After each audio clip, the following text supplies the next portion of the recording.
Olá, amigos do canal Jalmasa, como é que vocês estão? Tudo bem? Tudo tranquilos? Oh, meus amigos, viemos para mais uma aula sobre o colapso do universo. Há tempos não falávamos sobre o colapso do universo.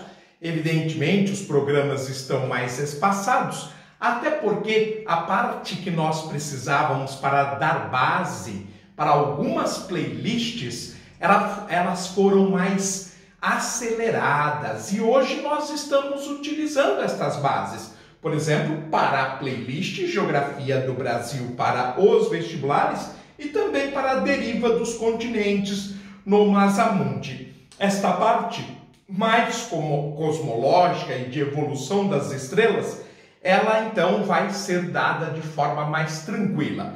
Evidentemente, se numa daquelas semanas de acertos de conteúdo nós tivermos uma folga, nós vamos antecipando, vamos aumentando a frequência para aqueles que gostam bastante desta playlist que já tem 140 programas. E vocês devem estar lembrados que nós estávamos falando no pós-Anã Branca. Nós falamos detalhadamente desde a descoberta da primeira Anã Branca, Sirius B, sua evolução, sua história e o número deste tipo de estrelas que existem no universo.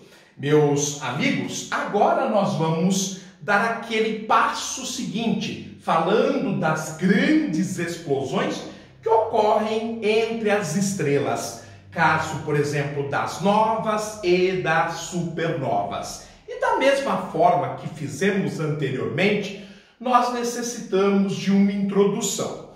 Evidentemente, como já faz um certo período, nós vamos começar com a parte final da aula anterior e vamos utilizar o texto para esta aula para podermos avançar.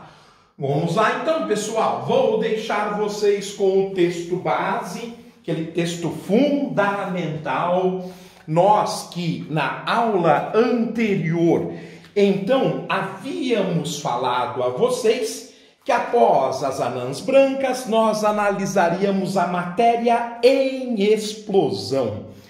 E como subtítulo, como está na lousa, a grande explosão.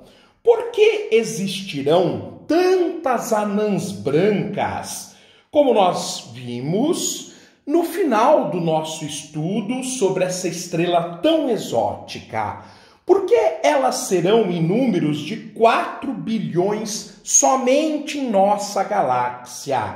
Afinal de contas, uma estrela não se transforma em anã branca antes de haver consumido todo o seu combustível nuclear.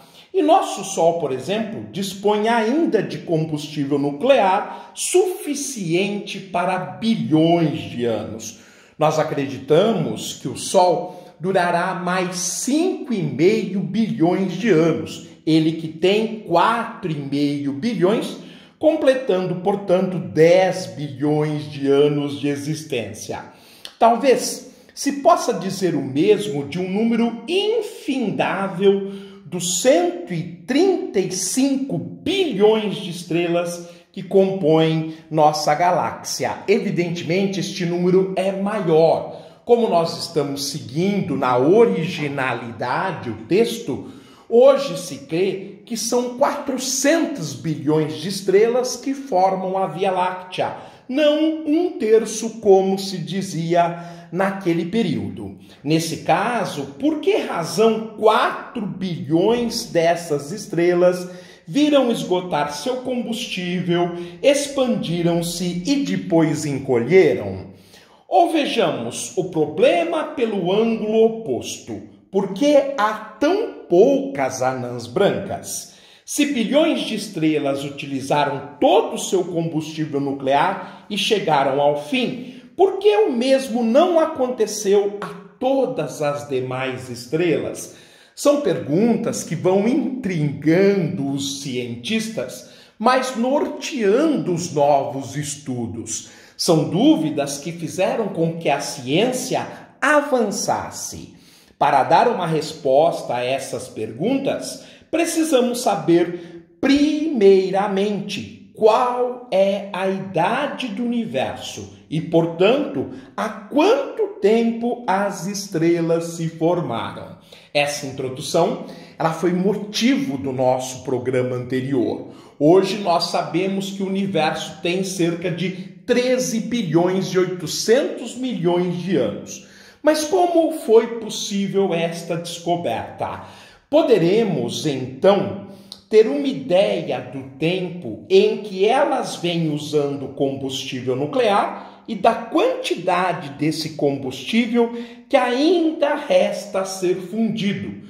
Para tanto, nós aqui da Terra, distante das estrelas e impedidos pela atual tecnologia de chegarmos a ela, a não ser através de sondas espaciais e a nossa estrela mais próxima, que é o Sol, resta-nos analisar, é claro, a luz das estrelas, decompô-la e analisá-la naquilo que chamamos de espectro, que é a assinatura eletrônica de cada estrela, e o conjunto de luz decomposta nos permite entender quais são os elementos químicos que compõem aquela estrela.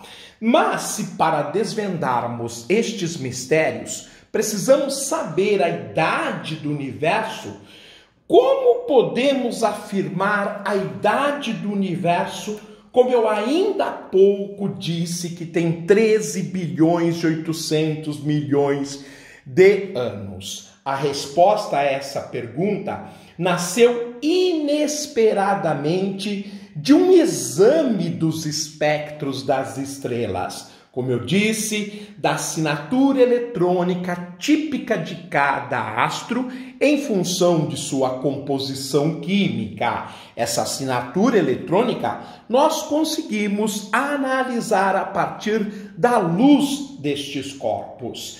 Estudando-se esses espectros, podemos dizer se uma estrela está se movendo em nossa direção ou para mais longe de nós, em ambos os casos, com que velocidade.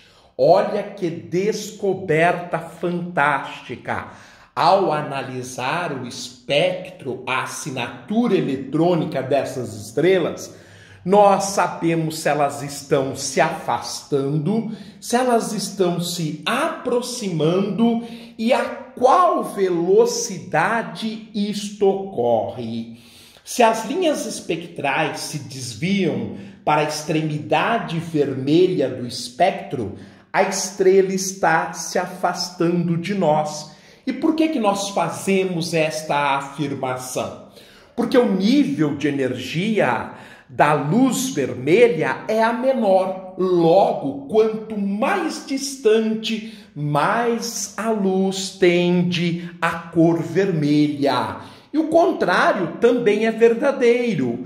Se elas se desviam para a extremidade violeta, a estrela está se aproximando de nós. Ou seja, se ao verificarmos o espectro de uma estrela e notamos que ela está se desviando para o azul, para o violeta, isto significa que o nível de energia está aumentando. Logo, essa estrela está se aproximando de nós. Evidentemente, cabe a pergunta: como podemos saber se o desvio para o vermelho das linhas espectrais é causado por um afastamento ou por um efeito gravitacional, como descrito no capítulo anterior? Quando nós estudamos as anãs brancas, nós vimos que o seu campo gravitacional é tão forte que ela desvia a luz também para o vermelho. Mas este é um outro fenômeno, um fenômeno ligado ao poder gravitacional da estrela. O desvio para o vermelho que nós trazemos agora como novidade está ligado ao afastamento e à redução da energia em relação ao nosso planeta, ao observador. A resposta é que a maioria das estrelas não é suficientemente densa para produzir um desvio para o vermelho mensurável resultante de um efeito gravitacional. Então ele é desprezado, a não ser, é claro, que através de outras evidências nós percebamos que seja um corpo de grande massa, de grande capacidade gravitacional. Portanto, a menos que haja razões para se acreditar no contrário, ou seja, que nós estamos trabalhando com uma exceção, com um corpo extremamente massivo, todo desvio para o vermelho é considerado resultante de um movimento de afastamento. Naturalmente, algumas estrelas se afastam e outras se aproximam de nós, de modo que os desvios para o vermelho ou para o violeta se distribuem em números mais ou menos igual. Ora, gente, com esta contribuição que nos dará a abertura para um novo campo de estudo em nosso curso de Introdução à Astronomia, ficamos por aqui. Um forte abraço, fiquem bem, até a próxima e tudo de bom!